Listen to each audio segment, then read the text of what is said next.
All right, everyone, welcome to Shoponomics.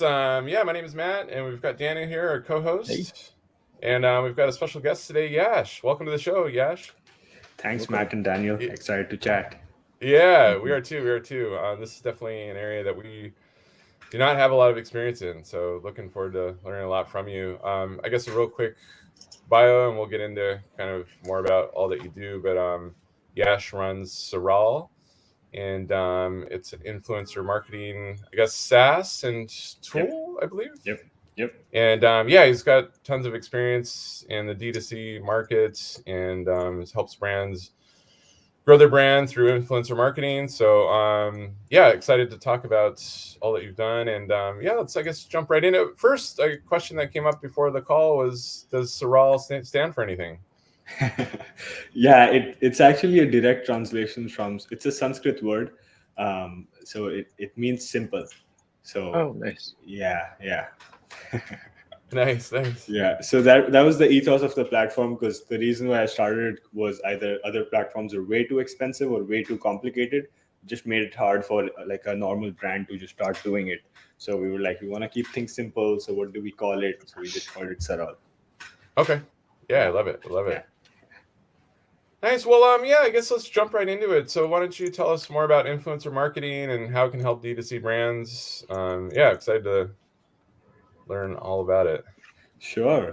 So influencer marketing, I think my philosophy on it, I think it's a buzzword now. Everyone's doing it. Kind of. That's why most people start doing it. But I think thinking of it fundamentally, it's just that the oldest marketing channel in the world is word of mouth, right?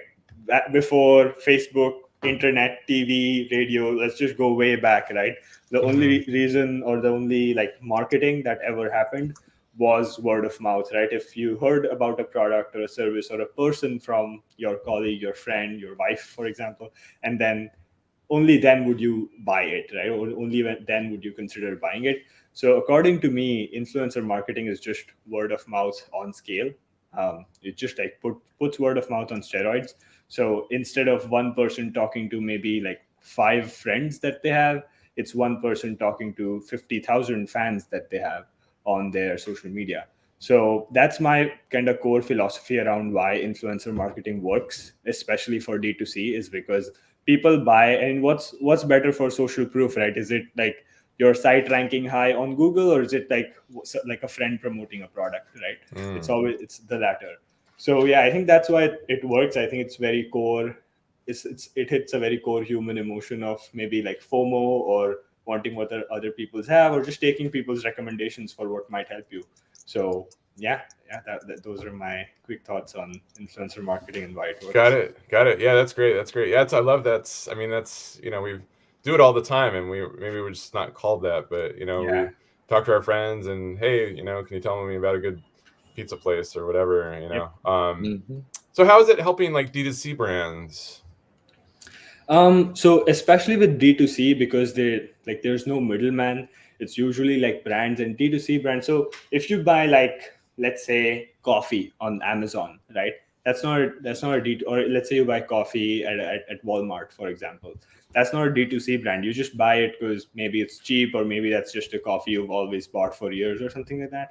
But with Mm-hmm. D2C, I think there's like a story behind these brands. Like they want to communicate something. Maybe when you buy coffee, they donate 5% of their profits to a charity in Africa where they're getting the coffee from, something like that.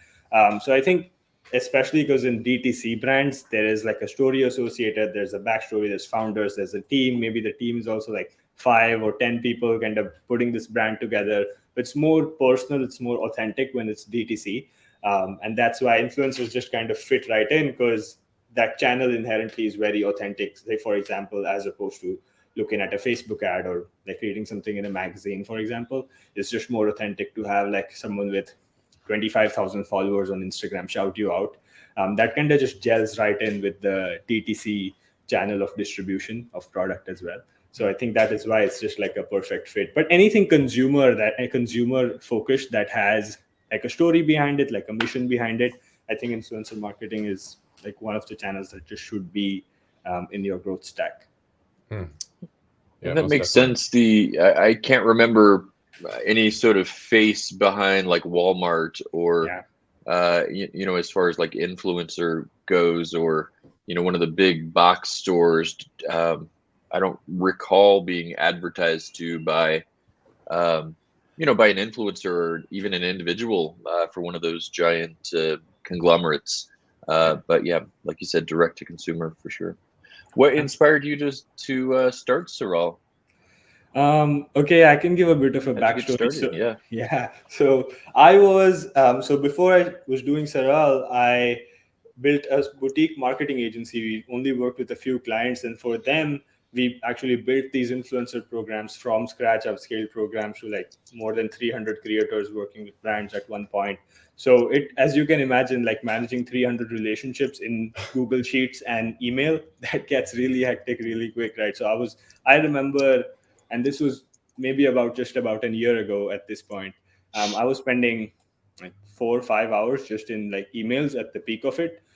So like imagine like hundreds of emails every day, right, from creators, and you have to think through how you're replying to them, how you're building the relationship. It just was very difficult. And then I started looking for software solutions to help us, but then turns out they had crappy UX, or they were too expensive to try. Like they only had annual packages, and they started at like 20 grand, 25 grand for the year. So I'm like, okay, if it's like a smaller brand that wants to do influencer marketing, there's like these platforms have just built walled gardens, and we want to break those walls down. So I was like, okay, this is it. I'm going to start my own thing. Nice. So that's how Saral came about. Very Nice. cool. That's great. That's great. Can you give us some success stories of brands that are using the platform?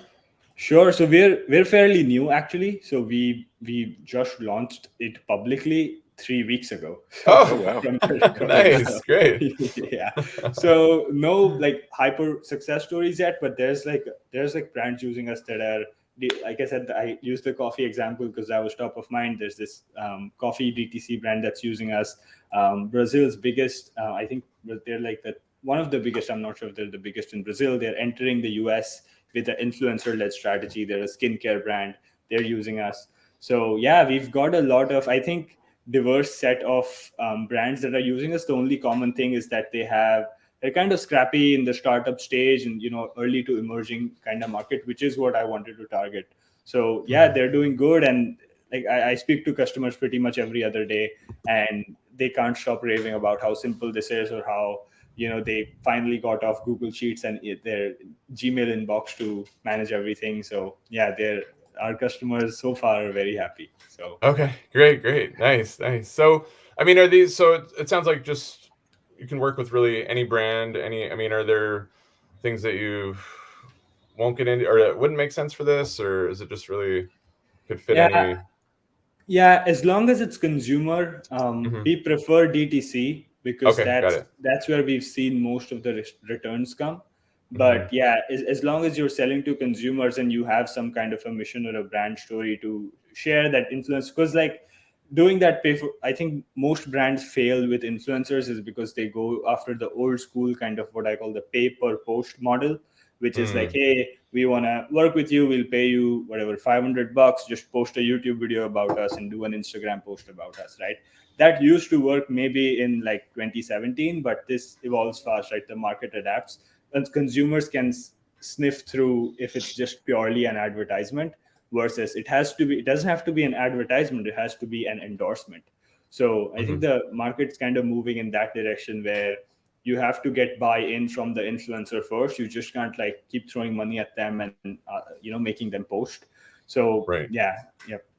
Okay, that makes sense. And can you maybe just walk us through, like, somebody signing up with you? What's the process look like? Yeah, so Saral basically enables this what I call the 6-step system of influencer marketing. So you can come to us, you can like do your influencer prospecting, which is step 1. You can find creators on TikTok or on YouTube or Instagram. We work on all 3 platforms. You can find them, you can then save them to a list. You can manage, you see that Trello board there on the screen. You can then manage all your Mm-hmm. relationships, so it's much easier to get like a view of how everything looks like. You can send them emails, all personalized at scale. So we encourage our users to actually write personal lines based on the data that we detect, the post that we see, saying, hey, they posted about like let's say their dog on their story recently, and let's say you're a dog product, then you can write that, hey, nice poodle or something like that, right? So you personalize. So it's like a cold email kind of system built for influencers, built into Saral. And then you can track everything. Once they're onboarded, you can generate tracking links, send them those links. So once they post, you can track everything inside your analytics tools and stuff like that. So it's like completely, except for payments, it's a complete system. And payments we'll work on maybe next year once we get some traction and get going. But apart from payments, it's like a full service. Like you can just come on board and start using it to find influencer contact info, send them emails, get them on your program, send them tracking links, track everything in one place. So yeah. Okay. Wow. Sounds super powerful. And I'm still trying to really understand the onboarding process in the service. I scanned through the website a little bit, but so if I have a small brand that I'm just getting started with, and I come across Saral, like what is that? I just fill out the form and kind of sign up, and is kind of self-serve, or is there somebody on your team that's onboarding me to get me kind of set up? Yeah, so it's mostly self-serve, but there is an optional demo. So I think you're exactly right. A lot of brands that are just starting, they don't know how to, do things. It's not as simple as like a Facebook ad, or there are not like hundreds of tutorials on YouTube on how to do this. So yeah, we have an optional demo that we send after they sign up for the self-serve thing. But if you want to sign up and you know what you're doing, the kind of creators you want to work with, you can just go in, sign up. We just did not want to gate it by a demo. We just want to make it, again, it's about making it as simple as possible. So yeah, you can put your email, sign up, start using it, or I'll send you an email right after you sign up and you can book a call directly with me. So yeah. Got it. Okay. Got it. And how long did it take you to get your platform set up? Oh, this took me so interesting story. I did not write a single line of code, I didn't write any code, but I didn't hire any an engineering team until I actually got 5 brands to pay for it. So once I had the problem, because a lot of startups, what they do is they scratch their own itch, but turns out nobody else wants to scratch that itch. It's just like a specific problem to them. So I'm like, okay, I need to make some sales. I'm a marketer, right? I'm not a tech guy.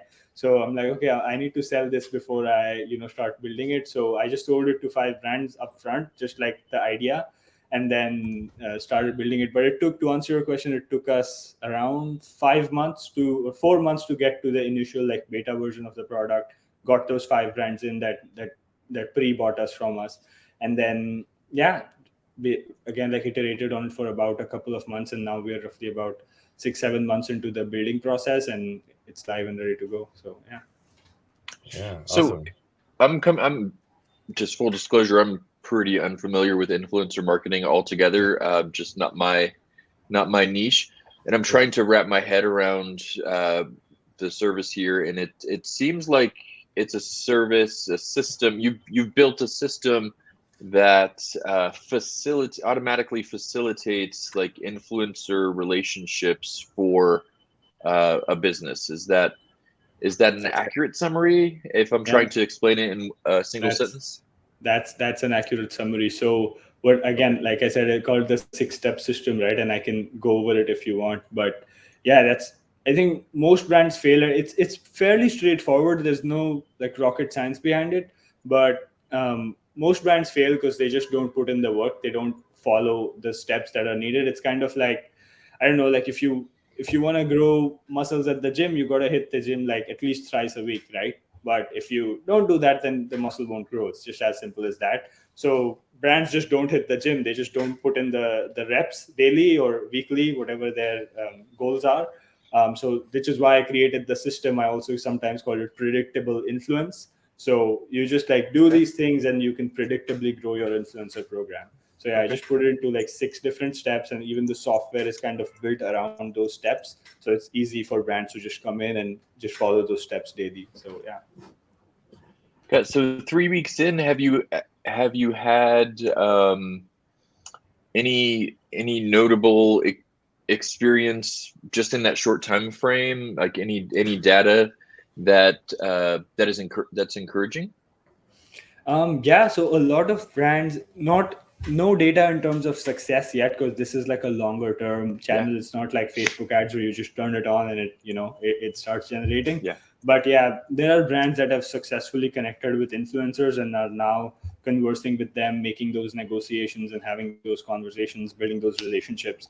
So yeah, that's always good to see, is that like a brand, like a founder hit me up, I think a couple of days ago, I think on Monday, and he was like, hey, like an influencer replied to me, this is so awesome. And that's just an email reply, but to just get that feedback right from the work that you put in, it's awesome to see. So yeah. Yeah, nice. I scanned through the Saral website and was looking at the 90-day survival program. It seems pretty intense. There's a lot of information there. Can you tell us a little bit, summarize it? Yeah, so the 90-day transformation is for the brands that, and we have not gotten any brands on this anytime soon. We did this in the past before, but right now we're just focused on the software. But this is like an alternative for brands who would rather have us do it for them than do it themselves. So this comes with like a year-long subscription to the software, and we just run the system for them. We have all our email scripts that convert. We have all the systems, all the contracts, all the templates in place. So we just like run it for them. So this is, the software is self-serve, but if you don't have time, or if you could just like, you want to pay us to do it for you, then we'll do it for you. We'll set it up. So yeah. Nice. Who else is in this space? Like who do you feel like your closest competitors are? If any. My closest competitor is Google, because they have Google Sheets. That's a big competitor, man. Yeah, I'm up against the big guys. So no, but there are other tools. So there's like tools such as there's Grin.co. Oh yeah, I've heard of that one. Yeah, they're pretty much the biggest behemoth in our space. There's Maverick. There's a couple others that are huge. There's Creator IQ, that's huge. But again, these platforms, I don't really consider them competitors per se. They're in the same market. They do similar things, but they're just their segment is different. They're after like enterprise clients. So I think these companies they work with, not speaking for any of them in particular, but they work with like brands like Samsung and Coca-Cola and Lululemon and all of these big brands.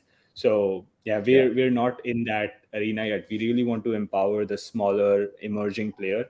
So yeah, that's where we are operating.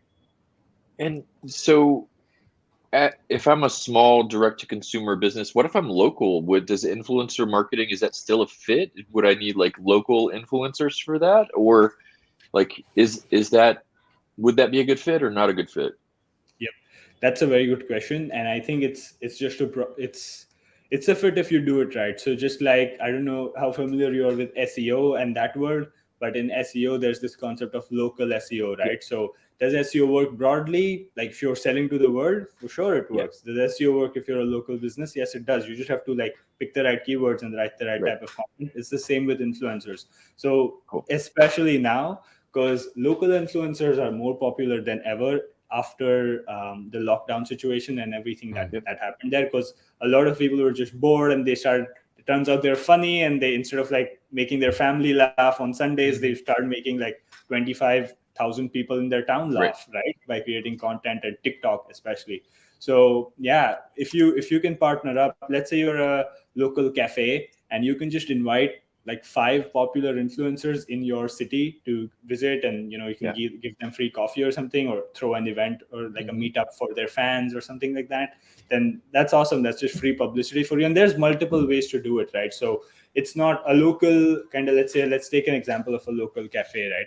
So local cafe might not be able to pay them like $1,000 for an Instagram story like a big brand would, but they can invite them to their cafe and give them free food, free coffee, or have like an entire event, and like everyone from the town is there. They're meeting these creators and making funny TikToks together.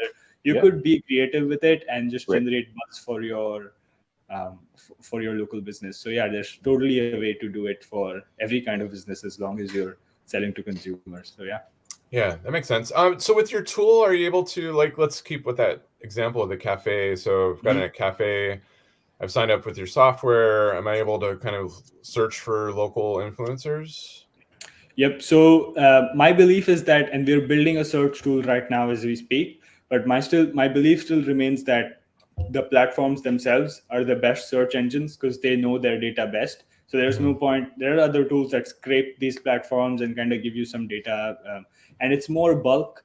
But you can just search for, let's say, hashtag coffee addict NYC. Let's say you're in New York City, right?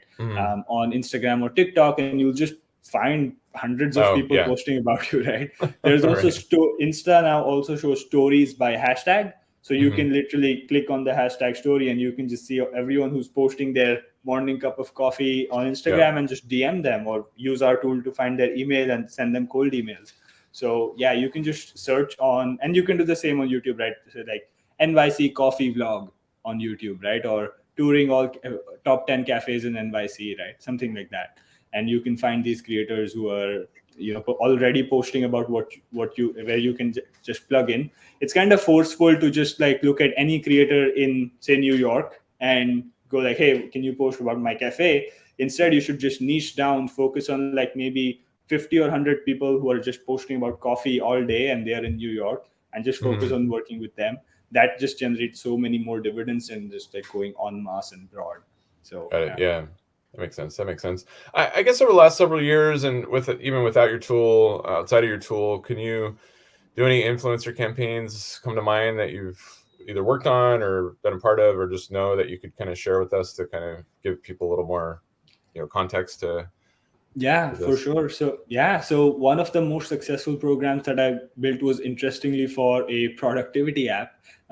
Again, a consumer app, and yeah, as we scaled it from zero to I think more than 350, 400 creators at this point, just promoting them every single day on an affiliate basis purely. Some of them were paper posts, some of them were a mix of, and then once you're at that scale, you tend to mix in different things. So some of them are affiliates, some of them are like pay for post, but that's a small percentage.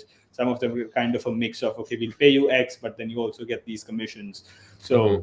yeah, that was one of the most successful programs that we did. We also helped a CBD company, a CBD D2C brand, launch with influencers. So we gave them all our templates, all our strategies, and they were one of the ones in those first five that I mentioned that Mm-hmm. actually pre-bought our software. Hmm. Especially if you're like a CBD company, right? Because, or let's say you're selling something related to alcohol, you might not be able to advertise as easily on Facebook, or they might ban you or take you down any day.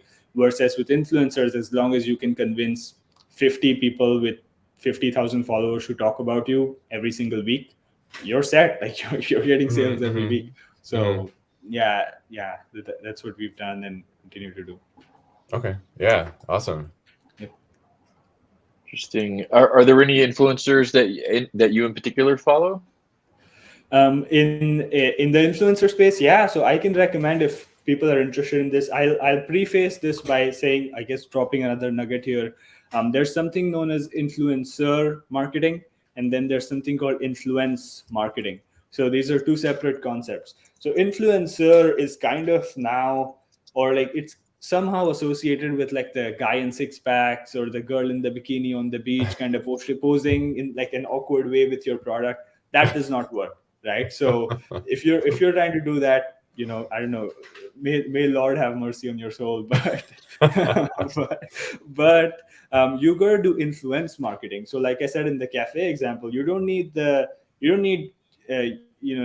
Kardashians to shout you out. You need like the local Hmm. influencer guy who has a day job but who also has like 10,000 followers on Instagram because he makes funny reels every weekend. You want that guy to shout you out because the Hmm. authenticity is so much higher, the relatability is so much higher. So even though Yeah. he might not be an influencer, he still has influence over the Hmm. audience that you want to attract. Yeah, So that makes yeah, sense. And that person's going to be a lot easier than the yeah, the Kardashians Kardashians, and yeah. affordable. Yeah. Yeah. Exactly. Yeah. You know what's interesting?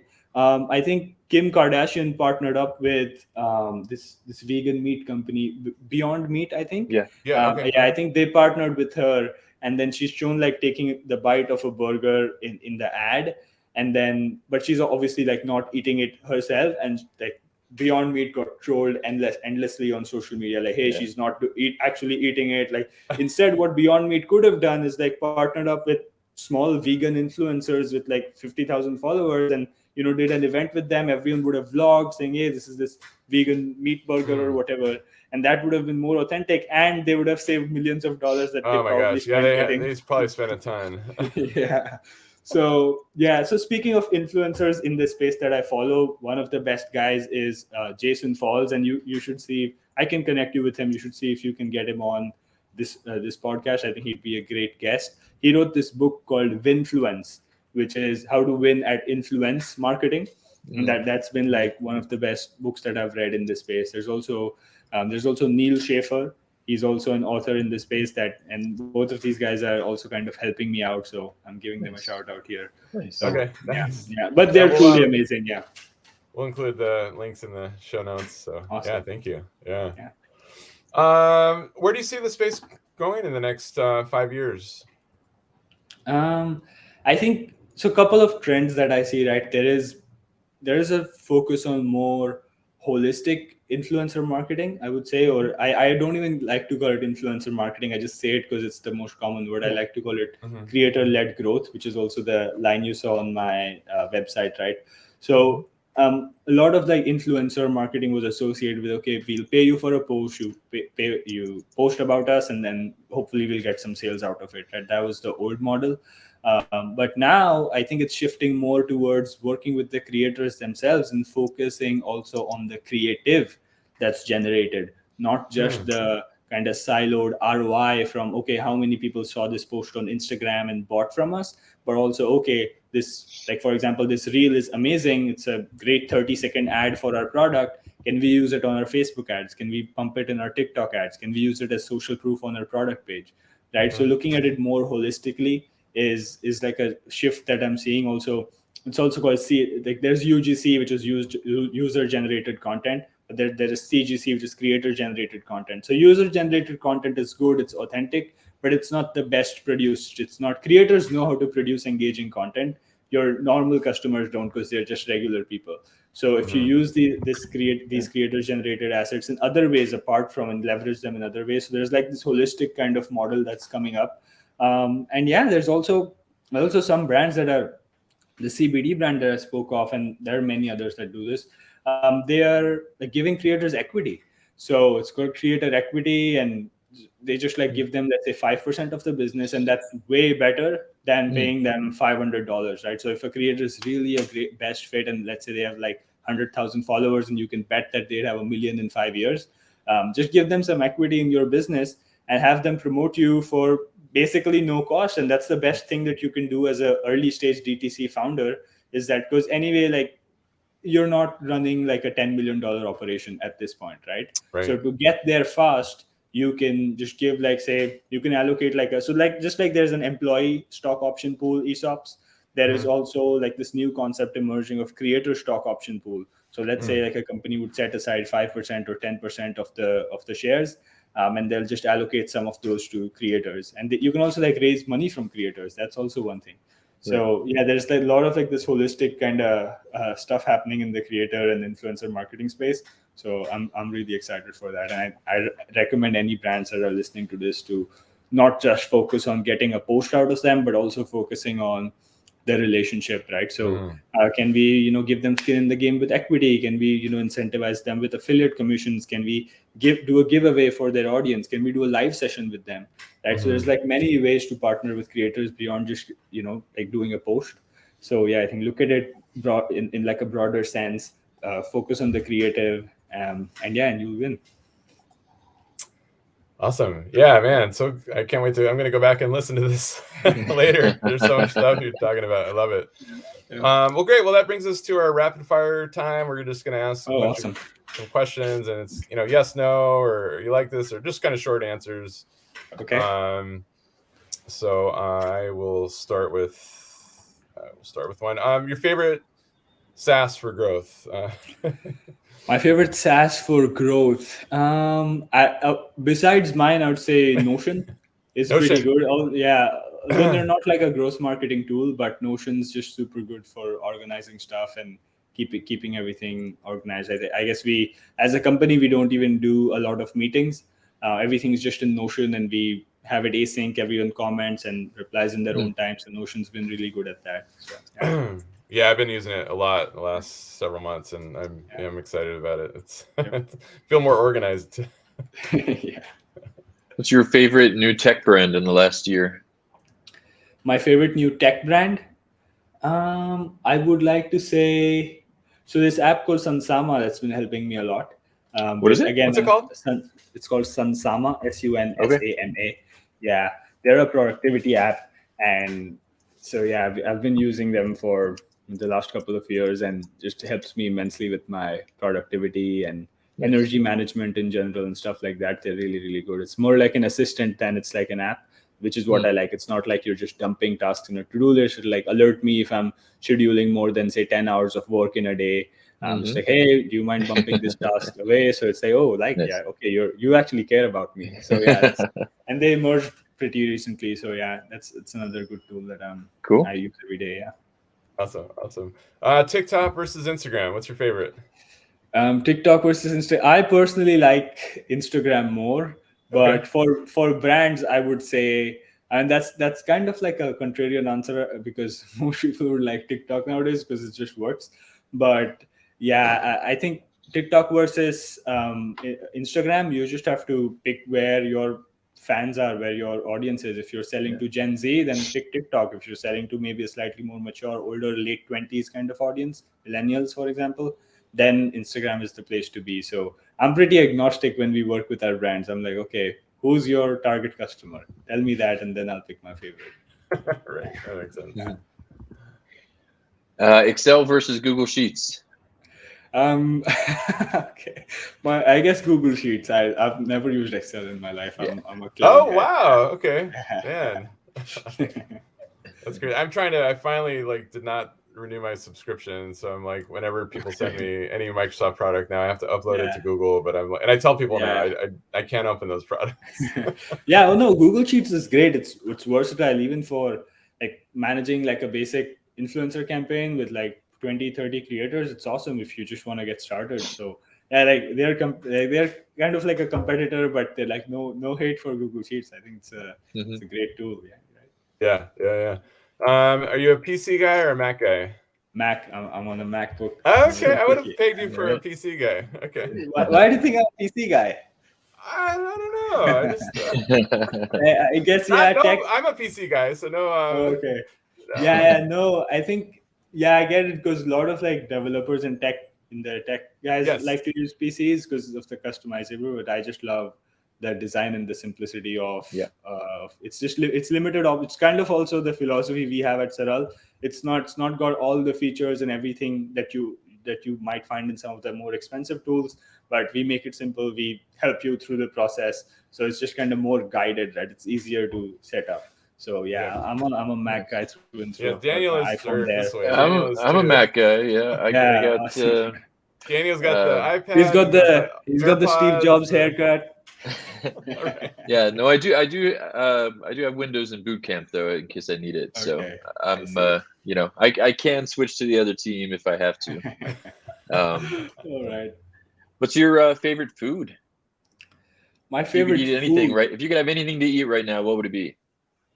I'd love some ice cream, man. I'd love some like brownie ice cream with like brownie. Yeah. Nice. Yeah, I'd love that. Nice. Well, let me. One of my favorite things. I think Dan and I are both coffee lovers, but I've been asking this to our guests lately. Favorite coffee shop in Mumbai. Favorite coffee shop in Mumbai is Subco Coffee. SUB. Yeah, SUBKO. Subco is again I think a Hindi or a Sanskrit word which means for all. So it means coffee for all. But yeah, it's pretty much the best coffee that I've had in Mumbai. I'm a big coffee guy. So yeah, I know coffee. So I've been to pretty much every single like popular cafe here. So yeah, Subco Coffee is really amazing. So if you're ever here, hit me up and we can go to Subco. Okay, nice. Awesome. All right. Well, I think Daniel, do you have any more? No, that was it. This was great. Yeah. Well, Yash, thanks so much. Why don't you tell our listeners how to find you? Yeah, just social media and your website and for sure. Yeah, if you're interested in the tool, go to getsaral.com and you can find it out. I like to say it's like you push a button and in 5 seconds there's an influencer that shows up to promote your brand, because we've got that feature. You can push a button, you enter someone's details, and they'll show up. So that's there if you're interested in the tool. If not, if you're just like interested in the space or just kind of exploring, not super serious about signing up for a tool, find me on LinkedIn.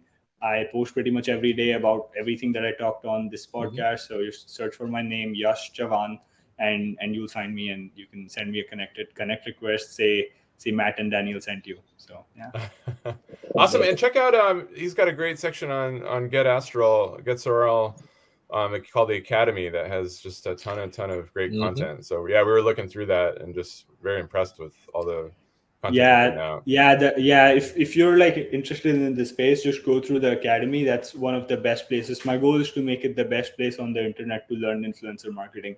So even if you like end up using Sheets or some other tool, I really want to like put together an amazing content library there, so anyone can come and search. So we've got it by section. So if you're interested in finding creators, we have a section for creator prospecting. If you're interested in outreach, we have a section with outreach emails and how to send them and templates and stuff like that. So we make it like fairly brain dead simple for you to start influencer marketing. So just go to getsaral.com/academy and you can be the best influencer marketer on the planet.